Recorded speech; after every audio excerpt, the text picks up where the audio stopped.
Joe Pyfer looks to break into the top 15 at middleweight this weekend against Jack Hermansson. Stick around to hear my official prediction for the main event. I'm Wyatt, and this is Fight Society. What's up, guys? So this week, our main event is Jack Hermansson and Joe Pyfer. This one should be pretty exciting. Joe Pyfer tends to have some really exciting fights. Going into this fight, I found it pretty interesting that there was going to be an unranked fighter getting a main event. Even though it's an Apex card, I still feel like it's pretty unnormal or unusual to have somebody that's not in the top 15 at the top of a card. It's exciting though. I know that the UFC is trying to push Joe Pyfer since the Contender Series with Dana White, I think buying him a car or paying for his rent or something like that.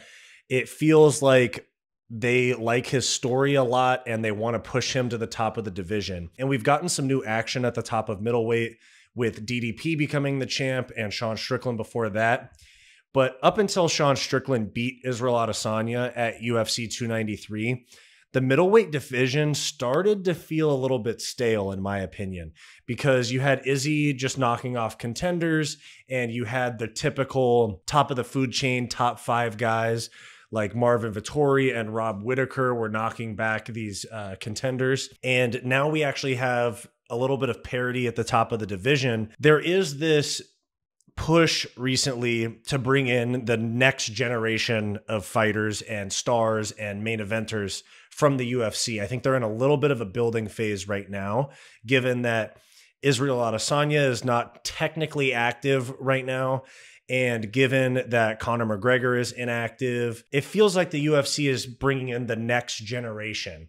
And I say that with Sean O'Malley becoming the first champ of that new generation of younger guys, and Ilia Topuria fighting against Volk next week. And then you also have people like Arman Tsarukyan getting top 5 matchups against someone like Charles Oliveira. And at 170, you have the likes of Jack Della Maddalena, Ian Gary, Shavkat Rakhmonov. At 85, you have Joe Pyfer looking to break into the top 10.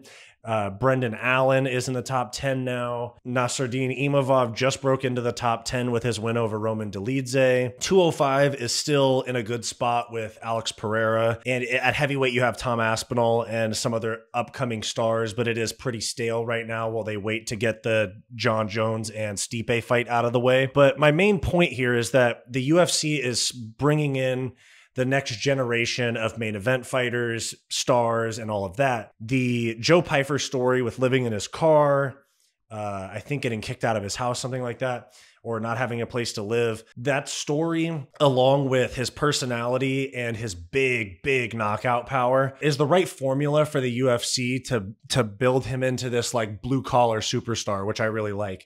And I like him a lot. I think he's exciting to watch. And Sean Brady went on Joe Rogan and said that Joe Pyfer broke the punch record that Ngannou set, which I don't know. I don't even know if those machines are accurate, whatever. With this new push for stars, I think that we're in a little bit of a building phase, and the UFC in a year or so is going to have completely fresh faces as stars for the most part.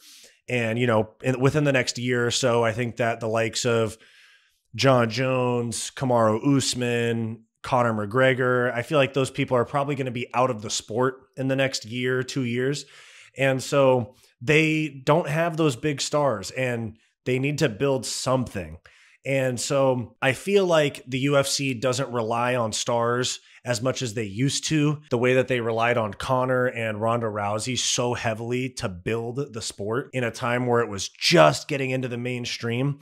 But now that the UFC has such a big fan base and such a widespread mainstream appeal and acceptance, those superstars aren't necessarily as needed. It's kind of getting into that NFL, NBA, MLB territory where the stars come and go, but there isn't like one standout star all the time. Like, you know, we had Anderson Silva and then Ronda Rousey and Conor, and then I guess Izzy would be the biggest star recently. I really don't think that there is much insane star power in the UFC currently, and the UFC is trying to create something. With that said, Joe Pyfer is looking to stake his claim in the top 10 and start working towards that goal that I feel the UFC has for him. As far as the fight goes, I feel that Jack Hermansson is obviously a gatekeeper, and given his age and time around the UFC, he's on the backside of his career, and Joe Pyfer is young and on the upswing in his career, looking to get into the rankings.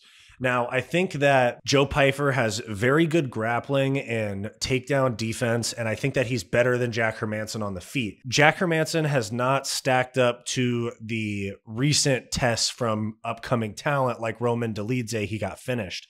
So I think that Joe Pyfer, this is going to be his coming out party in a main event. So my official prediction is that Joe Pyfer will beat Jack Hermansson with an early KO or TKO and become a top 10 middleweight and move on into some much bigger fights after this. So let me know what you guys think in the comments. Do you think Joe Pyfer pulls it off this weekend? And what do you think about the UFC's next generation of stars? If you like this video and you want more content just like this, click that subscribe button down below. If you want more content from me, go check out my weekly comedy podcast, the Hissyfit podcast, and go check out my personal channel, Wyatt's World. Go watch this suggested video, and I'll see you next time.